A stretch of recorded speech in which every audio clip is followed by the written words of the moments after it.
Look around in the sound, on the ground, losing pounds. Hey, everybody. So this is Friends from the Future, number 2. Here we are, already at a second edition. I was thinking we could call this show Friends in a Can, because that's kind of what it is. We're now on Apple Podcasts, on Stitcher. I don't know what's next. I guess Google Play. Guess I got to build a website because there's a lot of visual elements to put in this thing. Basically, anybody who has ideas on how this should work, you should let me know, because this is the first time I've done this or thought about this. But it's pretty interesting, and I got to say, I'm really happy to be forced to be in contact.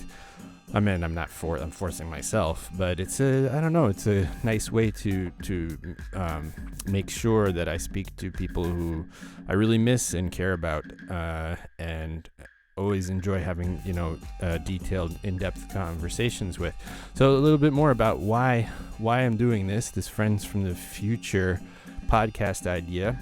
First, just a little bit of catch up from last week's episode with Benji Rich out of Vietnam, Hanoi. Got some nice feedback from everybody on that. Some fan mail, get to a little bit later. But I just wanted to say that after I did that first episode and put it out, I had this dream the next day that I was watching Evil Dead 2 with Benji Rich and my friend Eric Shed. We both, all three of us, went to junior high school together, and we watched Evil Dead 2. Benji reminded me of it the first time we kind of got back in contact after not having spoken for a long time. He reminded me of watching that, I guess at my birthday party or something, sleepover party at my house, at my parents' place in 7th grade, and we watched Evil Dead 2, and it scared the shit out of us, and we all laughed and screamed, and mostly screamed, I think. Mostly were scared. Those movies scared the shit out of me as a kid. Now they're funny. And I actually recently tried to, my daughter Nina, who's 12 now, she's in 7th grade, and she's really into horror movies now and wants to see them, but she's also got this, newer generation kind of hardened edge where she doesn't think anything's scary unless it's a newer movie. So we watched The Invisible Man, the new version. She thought that was good. She saw the movie Us. She thought that was scary. I tried to keep her away from this stuff at first, but then I just gave up, and I realized, God, I was exactly the same, so why not check it out together? She enjoys watching these things with me. They're not that as scary than if she's with her friends, though I think she should see some of these things with her friends without me. But I had this dream that I was with Benji and Eric and my daughter Nina, and we were all watching Evil Dead 2 and laughing and joking about it, and it was really beautiful. So that's funny. Because I think everybody's having some pretty weird dreams these days. I started doing a dream journal during the confinement, so maybe some more about that later on. The last couple of days, we've been at home, of course. Nina and I were drawing together. Mariam was doing a translation, my wife, and we were in our apartment, had some movies on in the background like I used to when I used to draw. Started drawing in junior high school and high school, started taking that seriously. I used to like to do it with movies on in the background. So we, in the background, we had the Blues Brothers on, and that was really fun. And that was a funny movie. That was one of these movies that I'd never seen, really. I only heard about. Again, Eric Shed, you're coming into my thoughts a lot, man. You used to tell me about it, but I never actually saw it. So for a long time. So we got a good kick out of that. Last night we watched Dunkirk by Christopher Nolan. I'm not a fan of Christopher Nolan, to be honest. I'm a big science fiction fan. Kind of hate his movies for the most part. I think there's a pathetic, saccharine sentimentality, or a sledgehammer of darkness that descends on you with Hans Zimmer's score. And watching Dunkirk, I liked that a lot more. It was shorter than most of his movies. I thought it was a bit less pretentious, though it did veer into sentimentality every time you're supposed to say, and then the boats came, and they hit these chords, and it jerks tears out of you. It's a tear jerker. It really pulls them out. It almost felt sort of pornographic in the way that it produces the tears. Sort of the way that when you watch certain porn videos, that you can see that people are doing it or not maybe into it. They might actually hate the person they're having sex with, and they've had enough, and they're saying like, yeah, fuck me. But they're looking like angry and just sort of like, you asshole. Yeah, keep doing that thing. And I felt that way with watching Christopher Nolan when he makes you cry, because you feel like, yeah, all right, I'll cry. It's sad. It was important historically, you fucking bastard. Do it to me. Fuck you. Yeah, so that's what I was thinking while watching Dunkirk, and I was kind of crying against my will. Today's show is brought to you by Pento Capillary Hair Cream. Pento is the essential reference on the styling products market. Originally from France, the Pento brand appeared in 1947. Pento is a hair cream that gives a retro chic look thanks to a non-greasy, non-sticky wet effect. It's in my hair right now.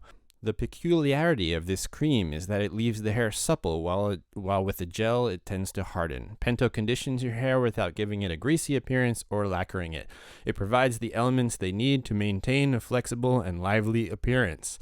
I picked up my first tube of Pento hair cream right when the whole coronavirus thing got going here in France, in Paris. I went to the supermarket like lots of people. There was no toilet paper. I bought a lot of soap, and right next to the soap, I saw this box, Pento Crème Capillaire. And little did I know, I was reaching out to check out this hair cream that looked like it came from another dimension. And in fact, I would find my first sponsor for this podcast. So thank you to the Pento Crème Capillaire folks for supporting this moment of reaching out across time and space to old friends and new. Look around in the sound, on the ground, losing pounds. Okay, so fan mail. Got a little bit of that. That's cool. This coming from Arnaud Galinière. I hope I'm saying that right. I never say your last name. He's a good friend of mine. He's a friend who's a colorist for cinema, for television. He is the person who you come to towards the end of the process of making a film or a television program or something for the web. And you go to see him to get those colors just exactly how you want. You can sit there and just talk about red and blue, and so that's a nice little tie-in with Benji and his wife Tao's way of getting the clothes just like the right color with all those crazy natural sustainable ingredients. So spent a lot of time in front of screens with Arnaud, and sometimes stressful situations. He got me into silk screening here in Paris also. So he writes, Hi Joseph, I listened to your entire podcast. You're welcome. You can pay me a beer when we can. Great, your English is easy, thank you. I really like the first part, which talks about language learning. It's funny because Tuong Vi, that's his wife, she's French Vietnamese. She was born here, but she's of Vietnamese origin. Cultural origin. She looks Vietnamese. So he goes on. It's funny because Tuong Vi at this moment is learning Vietnamese. Every morning I hear her speak Vietnamese. Your friend is very strong in language, or at least in Vietnamese girls, because there are 8 different accents in Vietnamese. Maybe you could have cut it off when you said you're going to eat, but overall it was interesting. Take care of yourself. Okay, thanks Arnaud. Right back at you, baby. And so I spoke to him after that. I decided, basically anybody who gets in touch with me over this, I'm going to get back in touch with. And so we had a nice talk about, how things are going here in Paris. He lives just like a, 15, 20-minute walk away from me. But, we can't see each other just like everybody else right now. And we had a good talk about, what's going on and how can we think about it? What are possible, not solutions, but things to put our energy into? And he sent me this great video by this group called Wings of the Ocean, which talked about, it was an open letter, a video letter to Macron, to Emmanuel Macron, the president of France, saying that you are in a huge crisis and you can either do one of two things. Either keep going like the way things have been going, do nothing, and watch the world just crumble under your feet, because that's what's happening ecologically. Or you can take this crisis as, a moment to move things in a more daring but positive direction, because we see the positive impacts it's having on the ecology. the environment, and let's embrace that and move instead of doing what seems to be what's happening or being discussed, instead of subsidizing all the airline companies and pouring public money into machines that basically destroy our planet. Why don't we rethink the way that we travel and do business? And it offered and instead put that money into sustainable agriculture, local agriculture. It was basically talking about making farms around the cities and retraining people who work in airline travel to farm, which, that sounds utopic. It is. It sounds kind of crazy, far-fetched, but, this is where we're at, I think. And I thought it was a really thought-provoking video. I put it up on Facebook. I think 2 people watched it. Katka Mezdagova in Prague, good friend. Hi, Katka. She put some responses up about it. I think from the Czech side of things. I'm going to check those out. I haven't looked at it yet. I just thought, these are radical solutions and kind of interjections in this whole debate, and I really think that it's the time to start looking at these things. They even went further in the video to talk about a fleet of boats, wooden boats, that would replace international travel. And I gotta say, I think these are really interesting ideas, and I think that people have to kind of wake up and start taking the initiative to say the crazy thoughts that they have, that they might easily just suppress and say, well, nobody's ever going to listen to beyond that, because we have a kind of a patent lack of imaginative thinking around our current problems. And I think that if we all kind of can join hands with a little bit more faith in each other, and maybe tolerance, and to fight greed, because it seems to me that the greed is really the thing that destroys us all. So I wanted to talk a little bit more about what I'm doing here, because basically it's like friends in a can, friends from the future. The idea is to get in touch with old friends, or maybe new friends, people who you have a strong bond with old friends, right? And so it's interesting, I think, what is it that old friends give you? For me, it quickly goes to humor. You go back to humor. We laugh easily together. We laugh deeply. I think there are these unconscious associations, comfort, warmth. Maybe you're making up for lost time. You're going back to those moments before things got more complicated as you became more adult. Anyway, it's just when I get back in touch with old friends who I really love, it's like a switch is flipped or a circuit is reactivated. There's some kind of energy that gets refound, and it's kind of like it just renders everything better. It just kind of makes everything in your direct circle more light and free and fun. And I in looking at, different problems with the dystopic situations that we see confronting us, and actually it was during research I've done for science fiction projects I'm involved in, I came across, certain philosophers, contemporary philosophers who say that the big problem we have in the world today is a lack of empathy. And that empathy only extends to, your immediate family, friends, people and that there's actually a kind of geographic limit to the amount that you can care about people who are beyond your scope. So that's why, I can stand here having fun making this podcast in Paris, while in not so distant parts of the world, that are directly connected to the country I live in by foreign policy, by, international aid, lack of aid, sanctions, or military intervention, destruction. People live with getting bombed, starving every day. And I stand here doing this podcast. And it's easy to just not think about them, or think about them as something that appears on a newspaper. And I think that if we can tap into this energy that we feel with friends and extend that out and kind of actively extend that towards people that you don't know, but that you kind of come into contact with or into consciousness with, and there are little things that you can do to connect yourself to them. And if you allow that friend field to kind of multiply and strengthen, I think that we could really really break down some barriers and get past some of our current problems, and start to realize collectively that all of these other people matter. You might think that instinctually. Some people don't. Some people have much more, I think, of a fear. I think it's fear, and I think it's greed. Fear and greed are the two worst ones, I think, that we really have to deal with in order to try to get things in order to survive. So yeah, we're on Apple Podcasts today for the first time, and that's pretty exciting. Figured out how all that works. And so today I'm going to be speaking with my good old buddy, Brian Rumbolo, who I went to college with. I went to art school with Brian at Alfred University, the New York State School of Ceramics at Alfred University.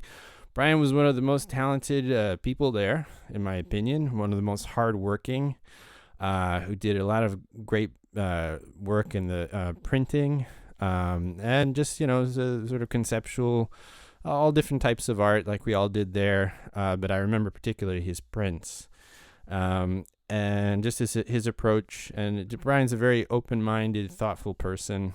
He has a beautiful family in New Jersey with, he's married Kim. They have two beautiful young daughters. And they're living, I don't know what is it, 30-minute hour drive outside of New York City. Brian works, is the gallery director at Carolina Niche Galleries, Carolina with a C, Nitsch. You can go to check out that gallery at carolinaniche.com. Link in the description. They specialize in editions, prints, sculptures, in an edition format. And right now on their website, they have a spring selection with works by Louise Bourgeois, Anish Kapoor, Jenny Holzer, Tracy Emin, Wangeshi Mutu, Katarina Fritsch, Tamashuta, Carolee Schneeman, and Mary Eilman. I'm sure I didn't pronounce all those correctly. I don't know who they all are, but some of them I recognize their names quite easily. They are art stars. So, I've been to Brian's gallery. I've seen the different things they handle. It's quite beautiful. A lot of prints and editions that they sell all over the world at international art markets and all of these big art fairs. So in our conversation, one of the things we talk about is how the coronavirus is affecting the art world right now, which depends, or has built itself up to depend so much on these international art fairs. So let's have a listen with Brian. We talked just the day after Passover last week. So it was Thursday, April 9th, and he had a Zoom Passover the night before. Have a listen. Look around in the sound, on the ground, losing pounds. Hi, Brian. How's it going? Okay. How are you? I'm very well. You're in New Jersey, right? I am in the suburbs of New Jersey. What's the name of the town? It's Maplewood, New Jersey. It's about 10-15 minutes from the Newark airport. And how are things going there in this corona period? Oddly, it's just very quiet. It feels weird, like it does everywhere, but not being in the city is definitely nice, because I keep reading about that, and sounds, the New York Times is like a compendium of nightmares. Yeah, exactly. I've stopped reading it for the past few days because I was about to explode. So what's it like going into stores and stuff in your neighborhood? Well, actually, I haven't gone into any stores. We have Instacart, which is basically online shopping feature, which we are able to do once a week or once every other week. Were you doing that already before? We were not at all. I mean, Kim would just, go shopping every few days. Kim's your wife? Yes. And, so it's a totally new experience. We never planned meals. We would just sort of talk about what we would have over the next few days and buy those things. And then, we decided. But what are there well, so the kids are home, right? They've been home for a while. Right. So you So have two there's little girls, yeah. and So there's school at home. so they're schooling at home, and you manage a gallery in New York City, right? Right. And so now you're managing a gallery and managing your children and coexisting with your wife all in the same space. Right. Yeah, exactly. It's all happening around the dining room table. That's the hub. So my older daughter and I have workstations on either side of our dining room table. And then the little one, who's in first grade, is bouncing back and forth between whatever surface has colored pencils and Play-Doh and whatever Legos? else is Legos. Legos. Yes. And the older one, how's she dealing with it? Because I know my daughter, so she's about to be 13 in June, and Yeah. she's a homebody. She likes to be home, but she's starting to like kind of show signs of cabin fever, and I don't even think she realizes it. Yeah, I think Sophia is too. She's 11. Well, she'll be 12 in May, and that we're definitely letting her text and FaceTime with her friends way more than we ever would in the past. Yeah, I feel like a lot of parental sort of guidelines have just gone out the window. Yeah, completely. And I just want to drink. Yeah. My father's moved on to a diet of red wine, whiskey, Ben and Jerry's ice cream, and peanut butter. That sounds like pretty close to what I'm edging toward that. A friend of mine observed that it sounded like a good diet, especially because it didn't require teeth.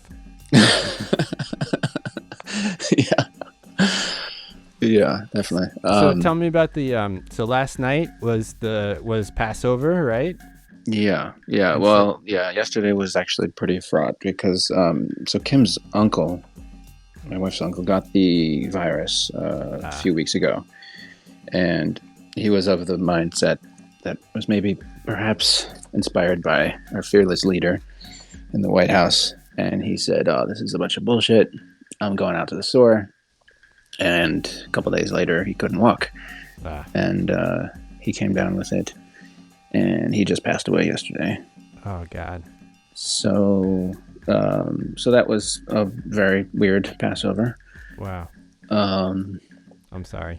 Yeah.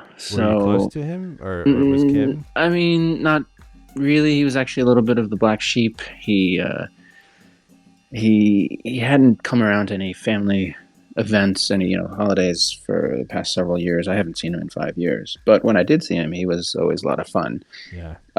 He used to work at OTB, off track betting, and he used to run in some pretty shady circles, and actually, I believe, did time in the 80s for running numbers. And well, it's true that if you made it through OTB in the 80s, you might think that the coronavirus had nothing on you.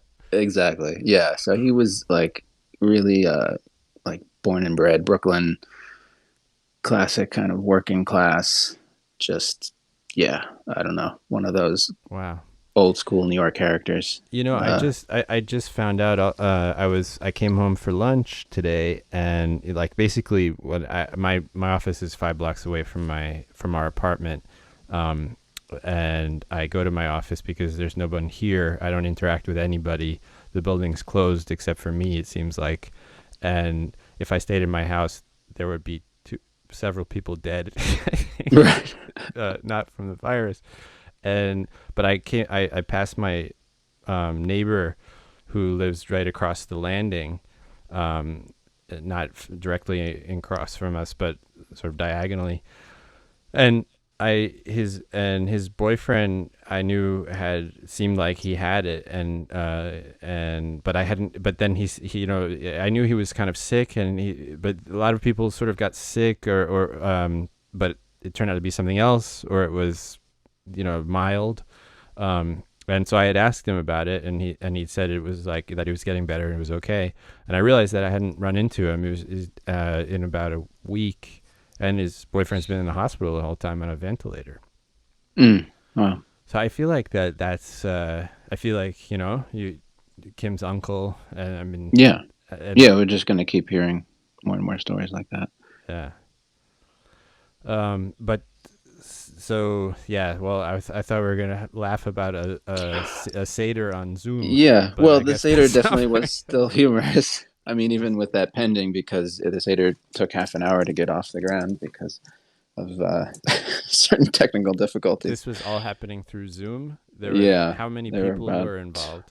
well, there were 12 Zoom channels, probably with 2 to 4 people on each one. So, and ranging from about 8 months old to probably 80 or something.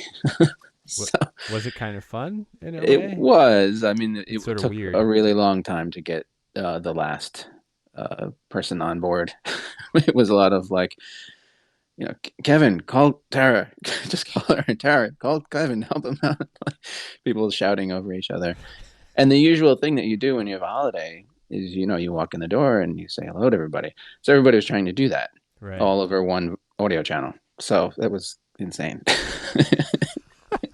When you said that was going to happen, that's what I imagined. I just Yeah, imagined, the sound of 25 people saying hello, how are exactly. you? Exactly. And Yeah. you look wonderful. Yeah. Or, yeah, just, people asking the usual niceties that you want to do when you haven't seen somebody in a few months. Yeah. How's Did work? How's school?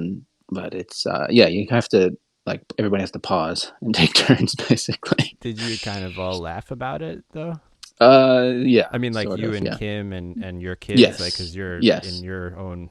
Yeah. Well, we would try. Yeah, trying not to laugh too much at the elders Right. who were technically challenged. But yeah, it was. My mom Yeah, likes and to then speak on FaceTime, like, and just with her forehead in view. right. Yeah, there It's was a lot of that. Everybody over 50 had the weirdest camera angles. They were very quarter. avant-garde. Yeah, exactly. Yeah, there was a lot of Picasso-esque cubist things happening. Um, And then everybody asking, I can't see everybody because there were more channels than would fit on an iPad. More right. more screens. So then the youngest, one of the youngest, my daughter knew how to handle this because she's been dealing with it with the school. She's the most seasoned Zoomer of them all, So and she knew how to kind so of she was flip it. trying to get everybody's attention to explain. Your who is that? Your It's a Sophia, yeah, so yeah, our okay. 11-year-old, yeah, That's crazy. Yeah, this so does she have the kind of that thing that kids have that we used to have with VCRs and stuff? That right, Nina like can just pick up a phone and she just shows me like how my phone works.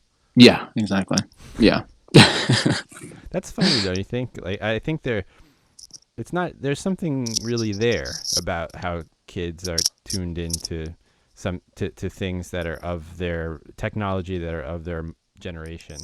yeah. Just Actually, some yeah, I notice my phone sometimes I'll walk away and then I'll come back and there's all these different apps or features open that I've never even seen before. Things that I because she was touching it. Yeah, or if she was using it to talk to a grandparent or something, and then there's all these different weird. I don't even know what the purpose is. All these weird emoji things that are embedded in the iPhone uh, iMessage feature, Yeah. where you can create your own. Like starbursts and all that. Yeah, no, Or like you're an animated oh, emoji that you right, create, that's like you. like a avatar sort of Yeah, thing. those are Yeah, really strange. really weird. Those are In it, they're and yeah. it's That's like the camera's looking at her and then animating what she's doing, what she's saying. it's, I didn't even know of this feature. It was really it's called. bizarre. There's something in terms of when like robotics copy the human form is called the uncanny valley effect. Oh, right. It's when Yes. something's too human that it's Yeah. unsettling Right. to see it. But it's like Yeah. a pretty good copy, but not quite enough. But somehow weirds us out. Yeah. Um, do your kids are they kind of good with calling grandparents and stuff? Do they do it Yeah. voluntarily? Um. Yeah. Sometimes. That's nice. But then the grandparents also call too. So it's. Because I don't Yeah. know about you, but I wasn't very good at that as a kid. I I was was not either. I had I. like some sort of serious shame, Yeah. and like I just didn't want to talk. I didn't want to try. It was like pulling teeth. I couldn't. I had nothing to say. Yeah. Well, Um, I do listen to them, and it is. it is similar. Like, I mean, they might talk or to them, or the grandparents might call, but it is like pulling teeth. And it's the same with, how was school today? What Mm. happened? Nothing. That's the Uh, usual.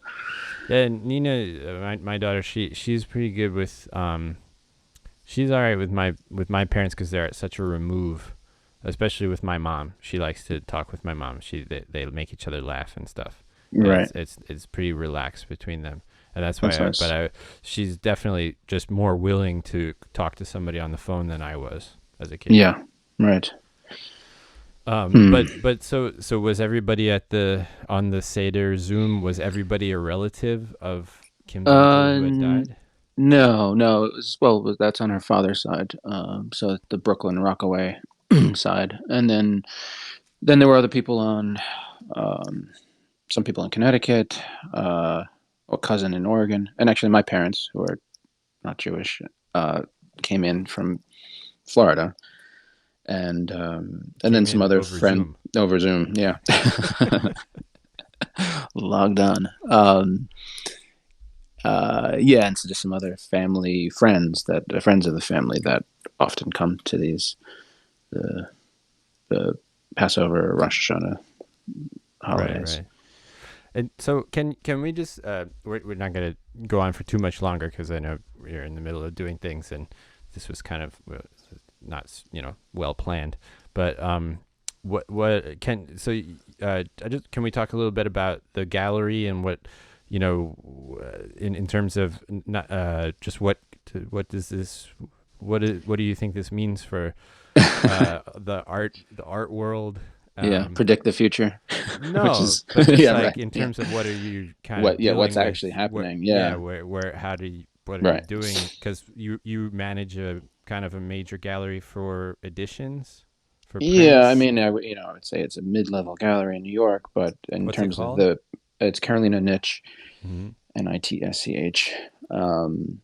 And I mean, With yeah, in terms locations of where?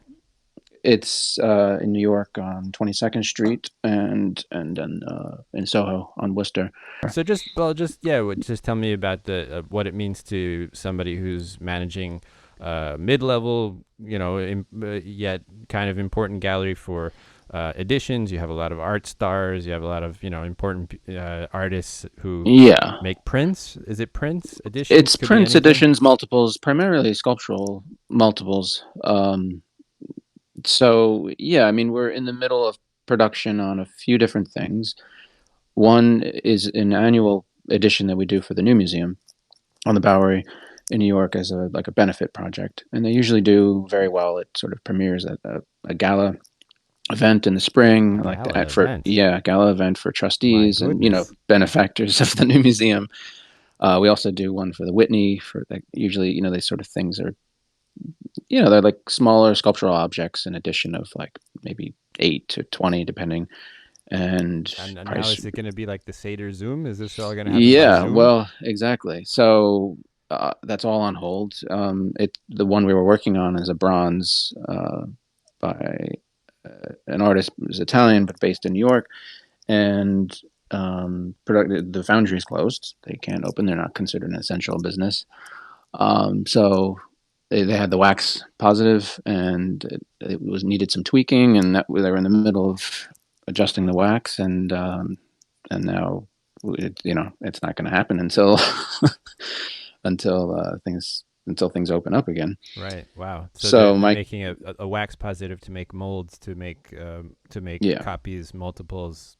yeah, What'd you say in bronze of bronze with of a sculpture? yeah, And so that's uh, just it. That's just yeah. wax now So right. So at a my standstill. colleague is photoshopping gold onto this wax positive to Really? create an facsimile that potentially would be sent out to trustees, over Zoom or email or whatever communication. I mean, the gala is obviously not happening, but museums, especially in all over America, they're all privately funded, except the Smithsonian is the only state-funded, federally funded museum. So they're all laying off people left and right, running out of Right. money. Uh, Even well endowed museums with trustees are I mean, I just hear horrible stories. So, Museums that are well hung. yeah. um, so, Yeah, it's going that's to like one thing transform that we're, the landscape yeah. of So, the art yeah, the world. galas, art fairs, the, high profile openings, all these things are on hold. And I mean, basically, it's like, I mean, if you, step out and look at the big picture, like over the last 20 years, the art world has massively transformed into a huge, big business with mega galleries. And, yeah, and it's just this whole thing, like lots of different industries, is just kind of brought to the fore the massive economic disparities between all sorts of things, or the whole infrastructure of like all the support people. Like I'm in the middle of it because I work. I mean, there's art handlers, there's gallery managers, there's all the logistics technicians that go into these things, Right. the unions that are employed at the art fairs. And so, yeah, in terms of like the art fairs, because that's such a big part of this whole Right. ecosystem, is everything just sort of, I would imagine, I just can imagine big crates that are stuck somewhere, that were supposed to be Yeah. sent somewhere else, and now they're just sitting there, Yeah. you know. Right. I mean, we had our last big sale from the last art fair, the Armory show, which was happened the week before everything had shut down. And then there was Maastricht in the Netherlands that also happened the week after. You said you had your And last big sale. At first, I thought you said you had your last bake sale. yes, well, I in was some ways imagining you what could that think of might it. be. An art fair is kind of like A the bake art world sale? version of a bake sale. You get some lemonade and a couple Yeah. of cookies. Yeah, there was a Ukrainian artist at the Armory show that had a bake sale of of sculptures that were Edible? uh, no, they weren't edible. They were carved from various Ukrainian stones and like concrete. And she set up a cafe where you could buy slices of cake of this Ukrainian stone. It was actually pretty humorous. Um, Was she pretty? Was she a beautiful Ukrainian woman? It's okay. You can tell me. don't actually, I don't even know. I was Okay. Um, and so, do you have any idea? So, how any projections of people talk here about, how long is it gonna go? That kind of stuff. Or do people talk right. about that in New Jersey right now? Yeah, sure. I mean, Because it's I feel like nobody basically it's knows like still. yeah, nobody knows. They keep pushing. School keeps getting pushed back to it's now May or indefinitely. Actually, we got a text from the school district that said school's closed indefinitely. Um, I mean, yeah, I don't know what it looks like. I assume people slowly go start going back to work, but What? How? Yeah, yeah. yeah, but how It seems like the and threat is gonna still be there. I mean, yeah, exactly. And that's plus, with such a delicate industry like the art world or movie making or anything like that, where there's so many people involved. and events and Y- contact is you yeah, realize you can't really do a lot of things where you can't be in a room with a bunch of people and exactly. brushing up Yeah, against each other. yeah. So that whole aspect of it, which is the You can't allure get of much done without sneezing in each other's face. exactly. Yeah. I mean, yeah. The joke in Basel is between Americans and Europeans is always like the confusion between whether or not to kiss on one cheek or two cheeks. Right. It's like, oh wait, how does this work again? Are I you know. French? Are you Well, German? here right away. The first big change here was everyone when they would greet each other would just say, "We don't kiss anymore." That was Right. "On Yeah. n'embrasse plus," and Right. and that was the way they would kiss, by saying that. Yeah. Exactly.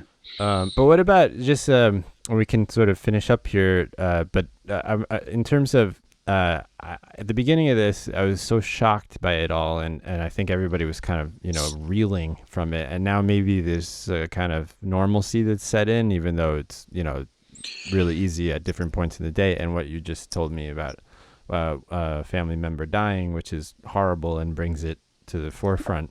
Right. I think still though, you're kind of getting used to it. It's like, okay, the kids are here, I'm here, and that's how it is Yeah. right now. Yeah. In some Um, ways, I love it. I don't really like traveling, and I certainly don't like going to Penn Station every day. yeah, So I love working from home, except I mean, there's busy work to be done. There's always that, but there's no like sales or right. very little sales. Which is So a that's kind of an the, important part, right? yeah, Which and I'm sure that must kind of freak you out. I mean, totally. Yeah. Yeah. give you pause. Yeah. Um, Although but oddly enough, there are the odd inquiry that comes through. Like daily, I'm starting to get, you know, questions about, oh, what's the price on that, or what's this, well, or I what's think that. that that's the thing. There is kind of an effect of people looking around and saying, okay, well, I can't do that, I can't do that, but I can still do this, or Right. this part of whatever it is that I do still exists, and so much of it is online Yeah. already. Right. So that's just our entire focus is just shifted to putting as much content online as possible and Mm. then promoting it as much as possible. And I mean, the art world, my inbox has now been flooded with, instead of like, the weekly email from galleries that I would usually get, or maybe a monthly email, Hourly. it's now, yeah, daily. And it's all, but it's all, I mean, what the funny thing about it is that everybody's promoting these online viewing rooms, and so you go and you click on this, then you go in, and it's like, well, actually, this is just another word for a website.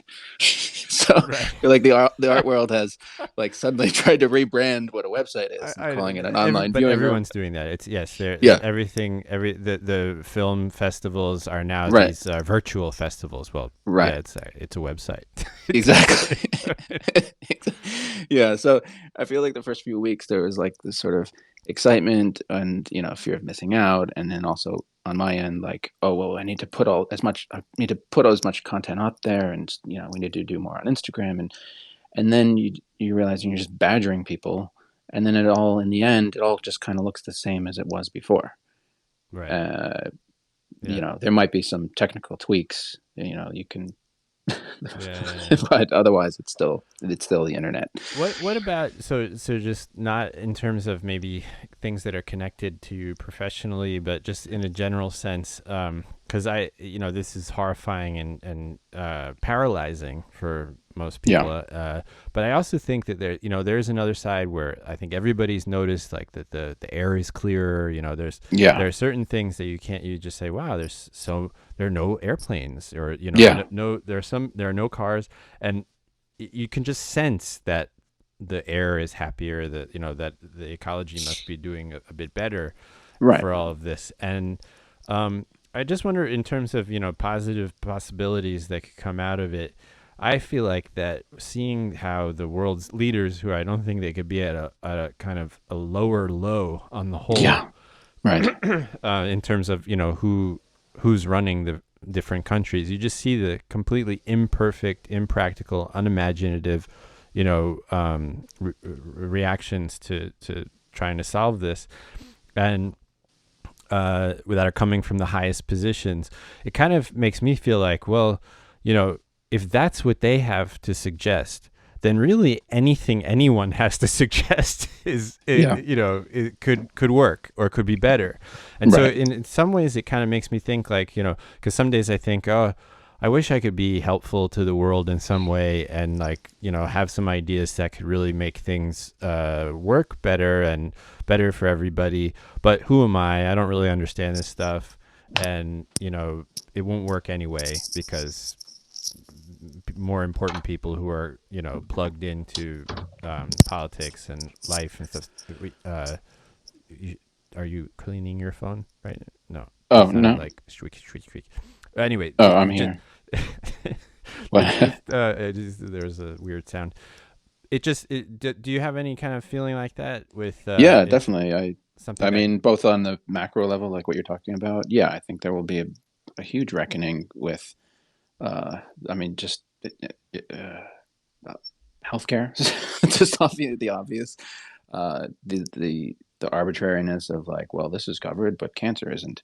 So COVID-19 is covered now, like just in America. Like if you have it, then it's covered under your insurance.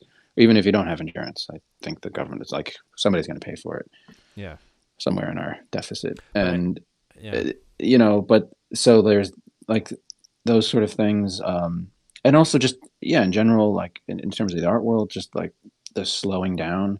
Like, do I really need to go to 10 art fairs in a year, Yeah. or even five? It seems Like, clearly, yeah, like you don't. yeah, I know there's already like a massive amount of pressure. I mean, we have a very small staff. It's basically myself and the owner doing each of these art fairs, and then one other person handling shipping and logistics and registrar sort of things. And the level of stress on putting up shows and creating new projects with artists, and then going to art fairs and like doing these mini shows at art fairs. It's it's kind of insane, and then the cost involved and is crazy. It's 50 to 100 grand to do one of these things each time, and then we're lucky if we just break even on Right. that. So you just feel like you're constantly running to keep in the same place. So it's Can we, what it, you there's just said, is that okay to put this on this? Because, yeah, sure, yeah. But what about in terms of, but I do feel like that, I think because we can't get together, people can't get together, and people have such a hard time getting together anyway. right, Um, but right now you can't.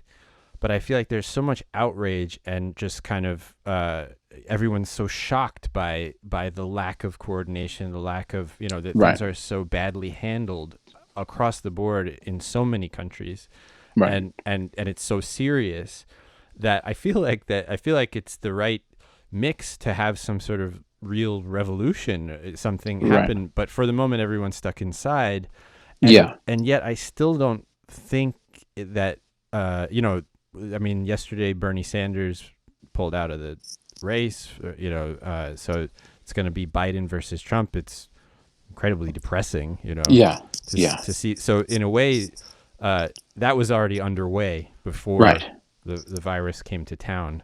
yeah. So I think it would have Couldn't be a changed. more uninspiring election. Right. And so, but what does it mean? Like, Right, don't, and there's a side of me that's pessimistic and thinks, the disaster capitalists are just going to have a field day and that's what's going to happen. And then there's another side that thinks, no,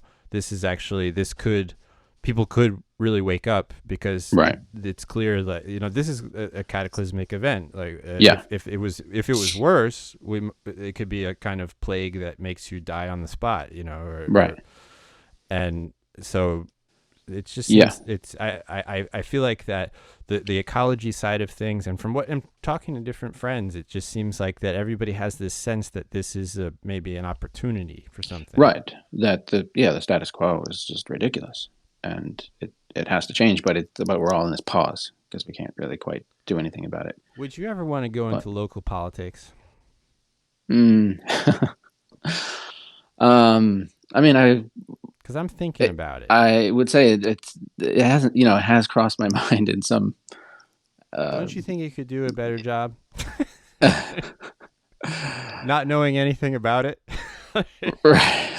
Well, yeah. I mean that. Yeah, possibly. I don't know. It just feels like, because that's what everybody, people who talk, they all say, well, you got to start locally. Yeah. Right. I mean, Yeah. here in Paris, the people, the current Parisian mayor, she's, I don't know, she seems okay. She seems have all kinds of green ideas that seem all right. I don't know enough about her because I don't follow it, but very closely I follow what just sort of the headlines. Sure. But there were so many people. Macron, the president here, is sort of like this test tube neoliberal, and Right. he's this young, and it was him or or Marie Le Pen. It was like, Right. she's truly moronic fascist. Yeah. And she's just an idiot, and he destroyed her in the debates. And he's young, and he's not like completely ugly. And he has that sort of shine of a young businessman. So why not? Right. Right. That's what he is. He's a banker. But all of the people who are underneath him and who run for the local positions and the lower, down ballot positions, they're like test tube babies. They look like that. Most of them are younger than I am, and they clearly have these kind of weirdly tight smiles, and they just Right. look like kind of scared because they know Yeah. they don't know anything. Like the Jared Kushners of the world. Yes, exactly. They're the French Yeah. the French version. They were all grown in the same laboratory. You know? Yeah. Right. Yeah. Yeah. Yeah. I mean, Jared Kushner is now in charge of this. I don't know who's in charge of this. I don't think they know either.